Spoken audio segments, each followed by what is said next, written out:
So let's dive into the chilling world of M.R. James. He was an absolute master of a very particular kind of terror, what we call the antiquarian ghost story. Now, this isn't about jump scares or loud noises. No, this is a horror that creeps up on you, the kind you discover in the quiet dust of old books and long-forgotten histories. And in his classic tale, Lost Hearts, this quiet pursuit of knowledge sours. It curdles into something truly monstrous. And it all starts with a very simple, very unsettling question. Right at the beginning of the story, this is the question our villain, the eccentric Mr. Abney, asks his young cousin Stephen, who has just been orphaned. And he doesn't just ask it once, he asks it twice, almost immediately. Now you can feel it right away. This isn't just a friendly how do you do. It's specific. It's almost clinical. It's the very first hint that Stephen isn't just a welcome guest. He's more like a specimen being examined. So, here's how we're going to unpack this Gothic nightmare. We'll start with what looks like a generous welcome. Then we're going to dig into the scholar's truly dark obsession. After that, we'll listen for the echoes of his lost victims. And then we'll witness their terrifying return. And finally, we'll confront the antiquarian's truly gruesome end. Okay, so let's set the scene. The year is 1811. Young Stephen Elliott, who has just lost his parents, arrives at this place, Aswarby Hall. And it's exactly what you'd picture. A beautiful, tall, red brick house. It seems like the very definition of a peaceful, respectable country home. You know, for a boy who has lost everything, this place should be a perfect sanctuary. And at the center of it all is Mr. Abney. On the surface, he's this reclusive academic, tall, thin, maybe a little odd, but seems kindly enough. But underneath that scholarly veneer, well, that's where the darkness lies. His chosen field of study isn't just a casual hobby. It's a predatory, all-consuming pursuit. And those repetitive, weirdly insistent questions about Stephen's age, that's the first real sign of what he's actually up to. Right. So as you can probably guess, that idyllic, peaceful picture of Aswarby Hall, it doesn't last very long. Underneath all that quiet, scholarly dedication, a truly sinister and horrifying obsession is starting to bleed through. The truth about Abney really starts to come out when you look at his library. This isn't just a collection of history books. Oh no. This is a curated collection of some seriously esoteric, occult knowledge. We're talking texts on ancient bloody rituals, forgotten cults, and arcane beliefs. This is not the library of a simple historian. It's the research of a man looking for a very practical and very dark application for all this knowledge. And the first real concrete warning doesn't come from some dusty old book. It comes from the kindly housekeeper, Mrs. Bunch. And it comes in the form of friendly gossip. She tells Stephen that two other children, a gypsy girl and an Italian boy, have stayed at Aswarby Hall before him.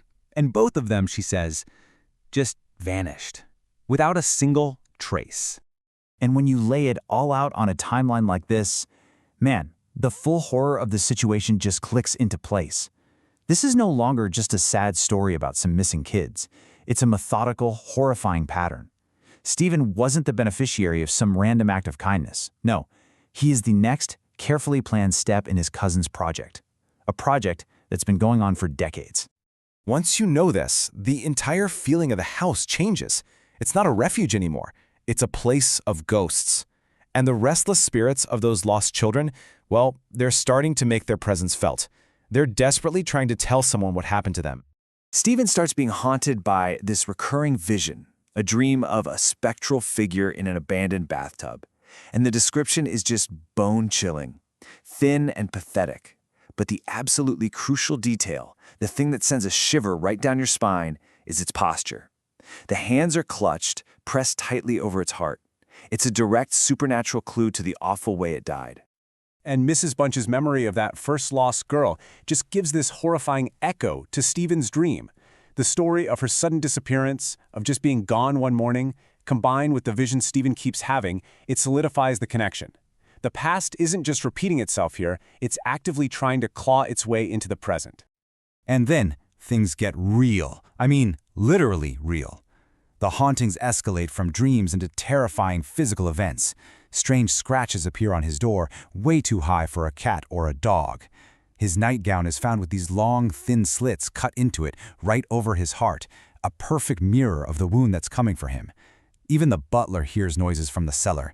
The spirits are past just showing Stephen what happened to them. Now they're trying to warn him about what's going to happen to him. Okay, so this all builds and builds until the night of March 24th. And on this night, that fragile veil between the living and the dead is just torn to shreds, revealing the full horror of Mr. Abney's plan and finally unleashing the spectral vengeance of his victims.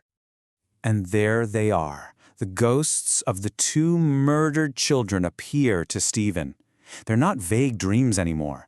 They're in their true, mutilated forms. And as the boy raises his arms, he reveals the source of all their agony, a gaping black wound where his heart should be. In that one single horrific image, the story's title, Lost Hearts, just hits you like a ton of bricks. It becomes sickeningly, horribly literal. And the motive for all this, it's finally confirmed in Mr. Abney's own academic, chillingly detached words. His research was never just theoretical. He has been murdering children to perform an occult ritual, to consume their hearts, all to achieve some kind of power or maybe even immortality. His so-called philosophic experiment is laid bare, and it's nothing more than a procedure of calculated, monstrous cruelty. He specifically targets orphans, children who, in his words, could conveniently be removed. The ritual requires him to remove the heart from a living child, and Stephen was meant to be the third and final sacrifice, the last ingredient in this barbaric recipe for eternal life. But the children, the ones Abney coldly dismissed in his notes as nothing more than feeble psychic annoyances, they come back one last time. And guess what? They are not feeble. And they are about to deliver a fate that he, in all his scholarly arrogance, never, ever anticipated. In an act of what you can only call perfect supernatural justice, Mr. Abney is found dead in his study, and his tormentors, they have inflicted upon him the exact same wound that he gave to them. His own heart, the very seat of his cold, twisted ambition, has been ripped open and exposed to the world. Now look at this. The sheer precision of the timing reveals just how deep his meticulous evil really went. Look at the dates of removal. March 24th, March 23rd, and Stephen's intended date, March 24th again. This all lines up with the spring equinox, a time Abney ominously told Stephen was critical for the young. This wasn't some impulsive act. His evil was ritualistic, and it was scheduled down to the day. And here it is, the ultimate damning irony, right from his own pen. Abney's fatal flaw, the thing that brought him down, was his academic hubris. He actually believed his philosophic temperament put him above it all, above morality, above consequences, and even above the vengeance of the innocent souls he destroyed. He was fatally, horrifyingly wrong. Lost Hearts is just a timeless and terrifying masterpiece.